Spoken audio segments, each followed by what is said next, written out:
Alrighty, guys. Good morning, or in y'all's case, good afternoon, because you'll be watching this in fourth period. I decided to re-record this lecture mostly because the original one was 28 minutes, and I didn't think you guys want to sit through that.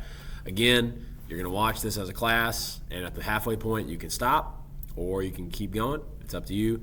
You need to make sure you are, again, respecting the sub. Everyone, make sure at this point now you put your phones away, because you guys don't lock in when your phones are out. That is what it is, and then we'll keep going. So, Mr. Britt, make sure if you want to pause now for a minute so that they put their phones up, go ahead and do so, sir, and then we'll go from there. All right, without further ado, let's dive into the lecture. Thank you guys for doing this. Feel free to understand that you can go back and look over this whenever you want to, but let's understand the 1920s. So we got to understand how modern the 1920s was. So let's try to understand those concepts now. First, with the Red Scare. There have been two Red Scares in U.S. history. This is the first one of the 1920s, not the 1950s one, the 1920s one.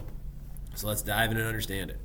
So communism is going to become a very unfortunately normal system of government due to the Russian Revolution of the 1917, 1918. And also there's going to be a rise of communist socialists due in the United States, primarily seen through an anarchist bombing in 1919. The United States is going to be kind of shook up over this. A government official named Mr. Mitchell Palmer is going to raid different people's houses, jail individuals, and kick people out of the country who are suspected of being communist. However, he's not going to always do this legally, and people are going to, on some level, give him a pass to do this, but on other levels, people are worried, like, hey, why are we kicking people out of the country if we're not respecting their rights to do so? A lot of unions are going to be targeted during this time because, again, we're protecting workers' rights. That automatically means you're a communist, and unions are not going to be as respected during this time because of this fear of communism. And one of the types of laws that are going to be passed in this time period is called criminal cynicism laws, which essentially means if you use violence in any sense of the word to advocate for social change, you can go to jail, which on some level might be like, all right, rioting's wrong, but they're going to expand it to where if you're even slightly protesting in a manner that seems violent, you might get in trouble. So this is all done in this guise of communism bad. And lastly, one of the final big moments of, hey, we're afraid of communism is the trial of Sacco and Vanzetti. They are two anarchists, and they're also Italian. They were in the wrong place at the wrong time because a bank robbery takes place where people are murdered and money is stolen, and they're sentenced to death and killed in 1927. And again, a lot of people that criticize it because, hey, these guys held some not popular beliefs that were kind of communist, and they were Italian. And so the United States, though, still kills them. A lot of people are going to criticize it as, hey, y'all are just afraid of communism and didn't really have the evidence you needed to kill these two men. And another note to be aware of is the immigration quota of 24. Again, we are afraid of people coming into this country that aren't, quote, American normal. And so from 1924 forward for several years, if you're coming into this country, the number that we're going to let people come in is at 2% of the 1890 census. So to make that dumb simple, if there were 100,000 people in the United States that were immigrants in 1890, only 2% of them can come in the country every year, which means really only 2,000 people. That is ridiculously a small number for immigrants. And the goal here is to reduce any immigrants that are, quote, undesirable coming into this country, which is really code for we don't want communist anarchists coming in, but others of it is code for, hey, we don't want this racial group, we don't want this ethnic group coming into the country. And this is all done, class, again, under the guise of we're scared of communist ideals. And the unfortunate new rise in this country of bad ideas during the Red Scare is the rise of the KKK again. So the KKK is going to be against every group on this screen. So if you're not in this group, then they like you, but I don't really think you want to be liked by the KKK, if we're all being honest here, class. And this is going to be when the KKK is at its absolute largest as an organization, where there have been three versions of the Klan, ladies and gentlemen. The Klan has its first version after the Civil War. They have its second version here, and this is, again, going to be the largest version. And they have the modern version today. I don't know if the current version of the Klan has millions of members, but they are unfortunately large today. And the Klan in the 1920s was so unfortunately normal. The leader at one point was literally a dentist in Atlanta. That's how, unfortunately, normal the Klan was in the 1920s. And they even have their own film, Birth of a Nation, which is a crazy racist film that makes the KKK look like the good guys during the Reconstruction era in the 1920s. On a side note, class, I know I'm going faster right now than I normally do in class, so what I would advise you guys do moving forward for the rest of the PowerPoint is just stop it at the start of every slide and then press play to listen to me speak and go from there. Because again, guys, I'm giving you extra stuff like Mr. Norris does, so that way you guys keep going. But I'm just trying to get through this and not have you guys have like a 30 or 45-minute video, because that would be ridiculous. All right, prohibition. We've all hopefully heard of this at some point or some level. Alcohol is now banned in the United States for a short minute because of the 18th Amendment. You can't drink alcohol in the United States. And it is stupidly difficult to enforce because, class, here's the deal. If any one of you in this room were moderate drinkers, meaning you had 1 or 2 drinks at dinner but you didn't get wasted on a Wednesday, you're now a criminal. But you can't enforce that. Like, that would mean there's got to be a cop at everybody's house all over the country to just make sure no one's drinking. You can't do that. And so that's going to result in a lot of people becoming bootleggers, finding alcohol under the table, going to speakeasies, which were illegal clubs where alcohol was served beyond freely. And people were still drinking during Prohibition. They were just finding legal ways to do it. And this is where the rise of gangster culture takes place. Al Capone is going to be one of the faces of Prohibition because, again, Al Capone was a beyond evil, murdering man. But in his mind, he was just giving the people of Chicago specifically a service they wanted, which was alcohol. And the gangster world in this time period makes billions of dollars because, again, alcohol is not being controlled by the government, so they could sell alcohol for whatever the crap they wanted. So they were making money hand over fist in this time period. So that's really where alcohol prohibition is a failure, because people are still finding ways to drink it and crime goes up rather than going down. All right. So during this time, there's going to be a rise of Christian fundamentalism, which essentially means, hello, if the Bible says it's this, then it's literally that. If God made the world in 6 days, well then dadgummit, if it was made in 6 days, this whole we came from monkeys business is stupid.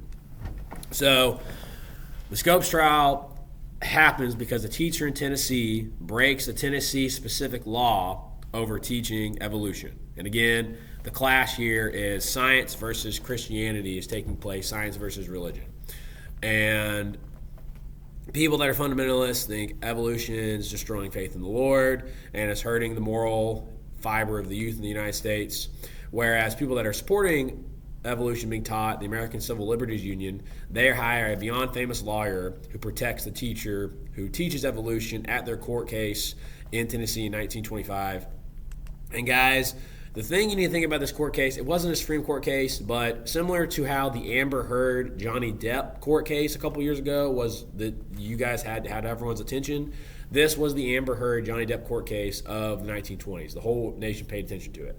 The teacher was found guilty and fined because he did technically break the law, but a couple years later it was overturned to the point where the Supreme Court revisits this in 1967 and says, hey, people can teach evolution class. It's constitutional to do that. And that's why, for example, Mr. Yuza teaches this in his science classes today. So for this time period, though, it was illegal for a while in some states to teach evolution. All right, consumerism. Everyone in this room has stuff that you have bought and you did not make. So your cell phones, your Lululemon stuff, your Stanley Cups, your animes, your comics, we all have stuff we bought we didn't make. And so after World War I, we have a short recession, it ends, and the economy takes off, and we'll talk more about that later. And advertising and buying stuff on credit is going to be one of the main ways that we help people buy more stuff. Coca-Cola, as we see on the screen, Ford, other industries are going to be like, hello, buy stuff so that the economy grows. And that's what's going to happen. People are going to overwhelmingly buy more products. Sports in Hollywood are going to get a massive boost from this rise of advertising because, class, now with the normalization of radio and the growth of Hollywood films, you can see products in front of you that are being advertised to you either through short Nickelodeon films or through radio broadcast, and it's becoming more normal for you to hear about something that you might not normally have seen in your small little town in like Idaho or Nebraska, but now because of the radio you're hearing this and you're wanting to buy it. From there, guys, the other new development this time is electricity is helping facilitate economic growth. In 2024, nowadays, guys, the way I would compare how electricity is growing, in 2024, we still know people that don't have Wi-Fi in their homes. In the 1920s, electricity was very quickly becoming normal to where by the end of the 1920s, early 1930s, you would start to say that statement, hey, do you still know someone without electricity? That's how electricity was making its way throughout the country. And so because electricity is becoming more normal, we can buy these new products that are being advertised to us. Transportation is becoming more normal. Those of you that love cars, this is your time period. Henry Ford is going to be one of the big reasons why cars become more normal is because he's going to make the assembly line. So the way assembly line would work, Kelsey, your whole job would be putting on a tire for 12 hours a day. Ben, your whole job would be putting on a headlamp. Gavin, your whole job would be putting on a roof, and you guys would get really good at it. And so you can make a car in a short amount of time, and it reduces the cost because everyone's just got one job that they get really good at. And so the car industry becomes a very good job to have, and it makes having a car very normal. Because again, guys, by 1930, almost 30 million cars, that means a solid percentage of the country, not like, oh, I'm snobby Mr. Elite, like, no, hello, I'm Jimmy Bob, Billy Bob, I have a car. A lot of people can have a car now. And so now whole industries pop up to support cars and servicing cars, giving more jobs from there. So the rise of car mechanics and other industries are now created because cars are becoming more normal. And again, that's great, guys. And it's going to threaten the railroad. But again, guys, that's just progress. Like when computers became normal, typewriters disappeared. So that's okay. Progress is progress is progress. We don't all ride railroads. We don't ride a train to school every day. So that's just an unfortunate thing that happened is the railroad became less important. It means that we can get food to our grocery stores a lot faster through cars, and we don't have to live in cities anymore. We can live in suburbs because we have a car to get us to and from places. You all drove from your houses, I'm assuming, this morning because you have a car. And you don't live in the neighborhood right next to Falls Lake because if the neighborhood that's literally right over there was where everyone lived, then we have a very small school. But because we have cars, we can live all around the triangle because we can drive now. And the main other new development in transportation this time period is the plane. The Wright brothers famously took their first flights in 1903 in the beaches of North Carolina. But by 1927, a radical jump in technology, a man, Charles Lindbergh, has flown all the way across the Atlantic in 1927. So that's another development that takes a drastic leap in a good sense in the 1920s. Radio and film. So guys, by the 1920s, we can now broadcast radios across the entire country, and you can you can be in, say, Arizona and listen to a New York broadcast at night. And this would have been similar to how you guys used to have to watch TV on cable at certain times. Radio shows would show up at certain times at night or during the day, and that would just be like your family get-together time of, hey, let's watch this radio broadcast together. As that becomes normal. The channel Nickelodeon gets its name from Nickelodeon's silent films in this time, which were only a nickel to go watch, and you would just get to sit in a movie theater and enjoy a quick little silent film that, and for our definitions today, would be considered shorts. They wouldn't be more than a couple minutes long, but for that time period, that was considered a film. And by my 1927 class, we have our first talkies, our first films with noise. And again, guys, to us, it's like, okay, whatever. Film has noise, but for this time period, that's a big deal. That is beyond a big deal now that there's noise coming out from the film. The Harlem Renaissance. This is, again, guys, I know I'm going fast for some of these. Just, you can hit the back button. You can hit the bat button. Wow, guys, I'm a little sick today if you couldn't pick up on that. And just rewatch the last slide. The Harlem Renaissance is going to be this rebirth and revitalization of black culture in New York City, where black people are celebrating the arts and their ability to make them. So it's really going to be this development where African Americans are creating more poetry, more music, more books, and celebrating being an African American in the United States, not being ashamed of their past at all. I'm just going to go and say for this bullet point here, I don't know why our curriculum put Marcus Garvey right there because he's not really part of the Harlem Renaissance. He is for African Americans, but he goes about in a very strange way. Marcus Garvey is okay with African Americans being separate from white people, and he has one of the sillier ideas for how to help African Americans. He legit wanted to have African Americans go back to Africa in the 1920s, and that idea fails. So that's your quick tidbit about Marcus Garvey. Look it up. He legit wanted to take Africans back to Africa, and the whole thing falls apart.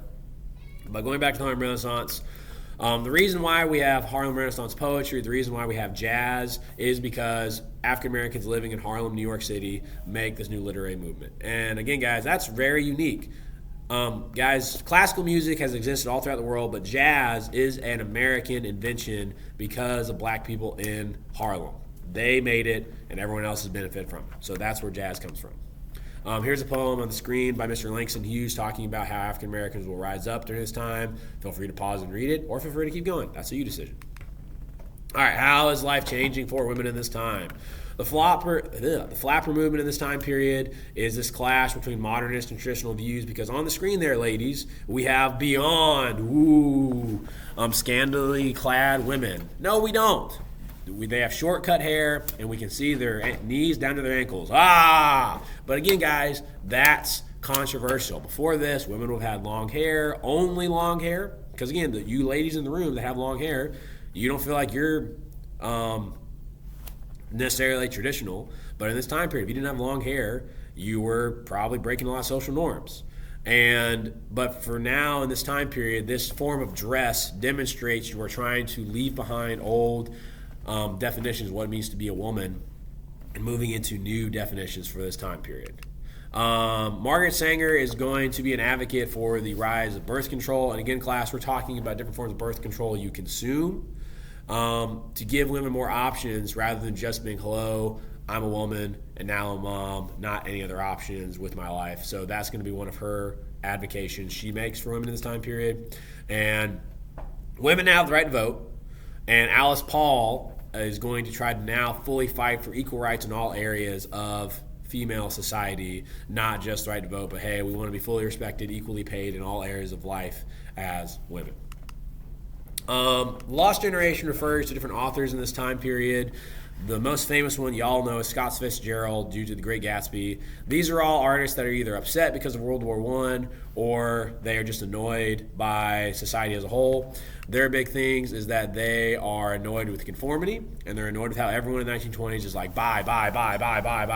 They're just beyond frustrated with how everyone just wants to buy more stuff. And they are frustrated with the obsession with war, and they don't think progress is necessarily good. Again, guys, the best example of a Lost Generation book is The Great Gatsby. That is the just epitome of Great Gatsby criticisms, because Lost Generation criticisms, because class, the main character of The Great Gatsby is Mr. Gatsby, and the homeboy dies at the end of the book, and he's stupid rich. So what better of an example of saying, hello, materialism is bad, than the main character dying and his love interest, Daisy, who again is not a good character. That's my hot take. Daisy is stupidly rich, and she kills somebody. So again, guys, if you're not picking up on Scott Fitzgerald's criticisms of material culture, there you go. If you want to stop, feel free to stop and do the rest of this on Thursday. But if you want to keep going, lock in. Let's keep going. Majority vote rules. If the whole class votes to keep going, you got to lock in. Mr. Britt, feel free to keep playing if they decide to keep playing. But if they don't want to keep playing, then you do you. All right. So let's talk about politics and the economy. So in this time period, we have what's known as a bull market, which means the economy is going up. However, class, it's not going up intelligently. So when we say stock speculation, here's the deal. Let's pretend there's a stock that has a 60% chance of failing, but a 40% chance of having a 4,000% return. That's speculation, where you're taking a massive gamble on a stock. Furthermore, buying on margin means that you bought stocks with credit rather than money you owned. So with buying on speculation, stocks are being valued more than they're actually worth. And with buying stocks on margin, people are buying stocks they technically can't afford and just hoping they're going to make the money back later. That's really unintelligent ways to buy stocks, but that's what people are doing. And so because everyone's doing it, everyone's buying more stocks, and so the stock market appears to be growing more when it's actually artificially getting better. And so in this time period, the government just wants to be hands-off as much as they can. So one of our Treasury secretaries tries to cut taxes for the wealthy because he believes it's going to give the wealthy more money to give to the lower income parts of society, which ends up not happening.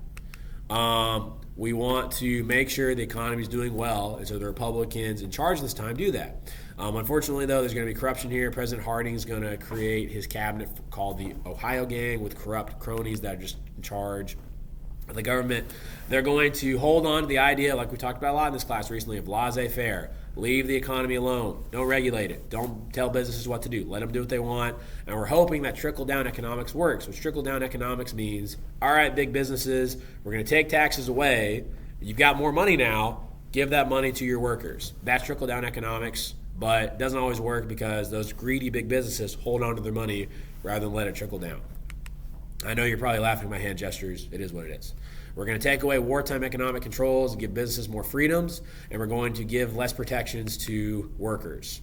We are trying to, again, give the wealthy more money, and again, we want a bull market, which means the stock market's going up rather than a bear market, the stock market's going down.